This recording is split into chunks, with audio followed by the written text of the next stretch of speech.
Бисмиллахи, альхамдулиллахи, ассалату вассаляму аля расулиллах. Доброе утро, дорогие телезрители!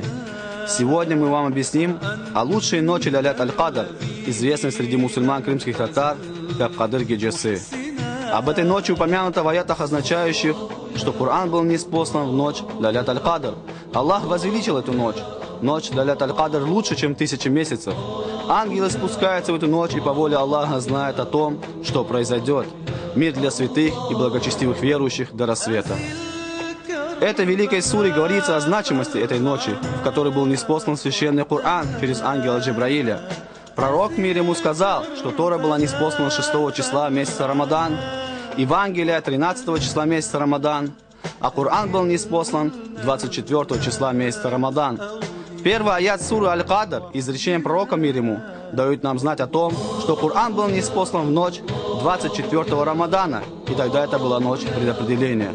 Но это не означает, что это происходит всегда 24-го Рамадана. Сказал пророк Мухаммад мир ему: ожидайте ее в последние 10 дней Рамадана. Но это не обязательно, так как может быть и в первых его числах. Мудрость того, что конкретно не указано, когда будет эта ночь, заключается в том, что мы трудились в соблюдении ритуалов и выполнении добрых дел на протяжении всего месяца Рамадан. Счастлив тот, кому Аллах даровал увидеть признаки этой ночи.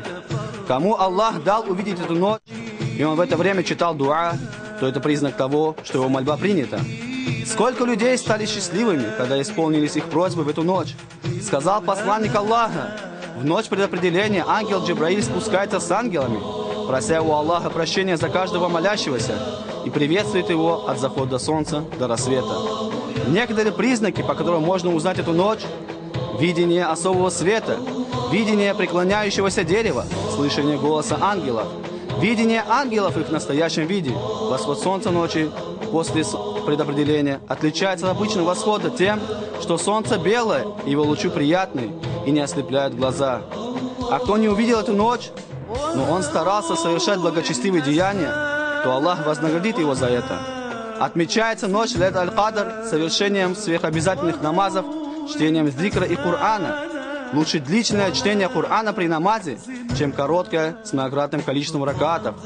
И чаще всего в месяц Рамадан и в другие дни пророк мир ему читал дуа: «Раббана атина фид дунья хасанатан ва фил ахирати хасанатан ва кина азабан нар», что означает: «О Аллах, даруй нам благо на этом и на том свете, и упаси нас от мук ада. Мы просим Создателя сохранить нас от огня ада и дать нам благо на этом и на том свете. Вассаляму алейкум ва рахматуллах».